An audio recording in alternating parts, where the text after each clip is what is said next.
그 간호사관 좀 태움에 관한 건데요. 이 사건 좀 성공 사례로 의미가 있어요. 근로복지공단에서 최초 요양 신청이 있고요. 그 다음에 심사 청구가 있고요. 그 다음에 재심사가 있어요. 세 번에 걸쳐서 할 수 있어요. 근데 솔직히 최초 요양 신청 때 근로복지공단이 인정 안 하는 산재를 그 위에 심사 청구나 재심사 청구가 뒤집어서 결정하는 거는 현실적으로 저는 거의 본 적이 없다. 거의란 얘기 표현하는 얘기는 있긴 있다. 근데 굉장히 사실상 매우 매우 어려운 얘기다. 이런 얘기를 이제 하는 거죠. 그죠? 예. 재심사위원회 산재 승인기. 이거 좀 의미 있어요. 하여튼 재심사까지 가서 뒤집었습니다. 뒤집어가지고 산재 승인을 받은 케이스입니다. 선배 간호사로부터 괴롭힘을 겪어온 뭐 A씨 뭐 이런 일이 뭐 있었어요. 뭐 좀 스토리가 굉장히 좀 거친, 제가 보기에 좀 태움 문화 중에서 좀 거친 문화였어요. 이쪽은. 예. 그러니까 우리가 뭐 미묘한 괴롭힘이 아니라 대놓고 좀 뭐랄까 인격 모독적인 얘기를 좀 많이 하셨던 게 녹취가 좀 잘 됐어요. 또. 근데 이제 회사도 이걸 확인하니까 징계를 안 할 수는 없겠네 생각이 이제 드는 거예요. 노동자 A가 이제 신고를 한 것을 검토해 보니까 예. 그래서 이제 회사가 이 양반에 대해서 어쨌든 징계는 했어요. 뭐 견책.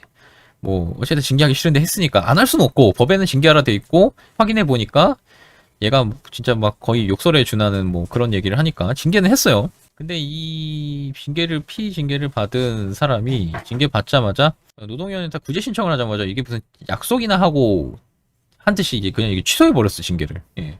그러니까 징계가 사라진 거예요 지금. 이게 이런 경우도 좀 있습니다 실제로.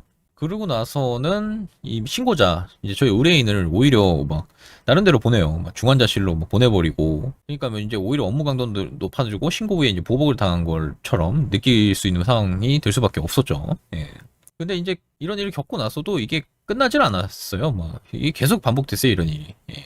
그 신고를 당한 그 CC 시간호사는 이제 보복을 해야 되잖아. 왜냐면 내가 신고를 당했고, 나도 이제 노동위원회 가서 막 어려움을 겪었다 이거예요. 그러니까 이제 이분에 대해서 이제, 원래 아시죠, 요즘에. 기시간 괴롭힘이 내가 이제 보복을 직장 내 괴롭힘으로 하는, 뭐, 못하면은, 이제 얘의 이제 일것을 일투족 감시에 들어갑니다, 이제. 그러니까 이제 이 노동자 A씨가 이제 생리적 문제로 자리를 비우기만 하면은 이런 거를 다 문제 삼기 시작했어요. 예. 그리고 요 당에 대해서 뭐 자기들끼리 이제 꿍짝을 맞춰서 A를 신고하고 노동자를 예.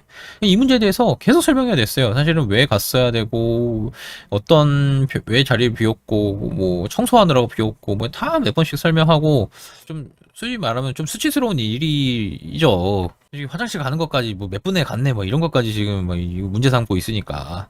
그래서 뭐 이제 결국은 이제 정신과까지 내원해서 치료를 받는 이제 그런 사정이 있었단 말이죠. 예. 근데 이제 오히려 아까 말했잖아요. 그 신고를 받은 사람은 이게 이제 미묘한 거죠. 견책 받았는데 이 사람은 1개월 정직을 받았어요. 예. 그러니까 오히려 막 징계가 훨씬 중요한 게 나왔죠. 훨씬. 예. 근데 이제 이 사람은 이제 완전 쓰러지는 거죠. 완전 쓰러져 버렸죠. 근데 이제 병가를 내도 근데 회사가 뭐 병가를 받아주지도 않고 그래서 뭐 무조건 나와야 된다 그러고 뭐 굉장히 어려움을 겪는데 저희가 이제 사건을 좀 진행할까 말까 했는데 그 노동자분은 그냥 사직서 내고 그만 다닐란다고 이제 나와버렸어요. 예. 결국에는 이제 마지막으로 정직을 이제 취소시켜갖고 어쨌든 화해는 했지만 그냥 회사를 그냥 안타깝게 떠나는 상황. 이제 문제는 여기서부터 이런 상황을 다 겪었는데 이게 산재로 인정을 왜 안 해줄까? 저는 그런 생각을 되게 많이 했는데 사실 지금 좀 이런 거조차도 산재로 인정을 안 하는 태세가 요즘에 조금 생겼습니다. 제가 보기에는. 옛날보다. 어쨌든 그 산재에 대해서도 병원 자체가 굉장히 적극적으로 나섰어요. 정신질환이 업무상 질병이 아니라고 막 적극적으로. 예. 그러니까 예를 들어 뭐 자기들이 직장인 괴롭힘 행위를 한 사람의 징계를 취소했기 때문에 괴롭힘이 없었던 거다. 뭐 이런 식으로. 이거 환장하죠, 사실은. 뭐 언제는 뭐 그 욕설 같은 거 해서 확인해서 괴롭힘 다 해놓고 이제는 아니라 그러니까. 그리고 이제 오히려 문제 삼기 시작해요. 그러니까 산재 신청한 A 노동자를 뭐 근태가 문제가 있다, 업무를 잘못했다, 명령을 안 따랐다, 뭐 등등등 이런 문제. 그리고 이제 개인적인 것도 좀 치부도 막 건드리고 막 이랬단 말이에요. 예. 뭐 이런 게 이어져서 그런지 조금 산재 신청에 대해서 결과가 저는 나쁘지 않을 거라 생각했는데 어쨌든 기각을 했어요. 근로복지공단이 기각을 했는데 이 기각 이유가 좀 환장해요. A 노동자의 근태 사항을 감안할 때 일방적인 직장 내 괴롭힘이라 보기 어렵고, 그러니까 너도 문제가 있는데 괴롭힘을 당한 것도 문제 아니냐 뭐 이런 거. 너도 문제 내도 근데 이게 황당한 얘기 아니에요. 너도 문제 나도 문제면 아픈 거랑 무슨 상관이에요? 다 아픈 거 아니야? 아무튼 상병이 발생하는 업무상 스트레스로 인한 재난이다 이런 식으로 내놨단 말이에요. 여기 써 있잖아요. 노동자의 과실이 없어야만 산재 보호를 벗는 건 아니다. 지금 내가 굉장히 업무 때문에 아프게 된 거는 뭐 그렇다 쳐요. 근데 너 잘못이 있어서 너도 당했으니까 괜찮다? 이런 법리 아니잖아요. 무과실 책임이잖아요. 내가 잘했든 잘못했든 쉽게 얘기하면 내가 망치질 하다가 3번 쳐야 되는데 4번 치는 순간에 손가락이 다쳤다 한들 그게 산재가 아니냐 이거예요. 산재 맞다니까요. 이런 프로세스를 봤 때. 예. 뭐 결국엔 뭐 불복을 했죠. 예. 뭐 재심에서는 뭐 인정이 되어졌습니다. A가 겪는 업무상 스트레스를 쭉 적시하면서 설령 이게 중요한 거죠.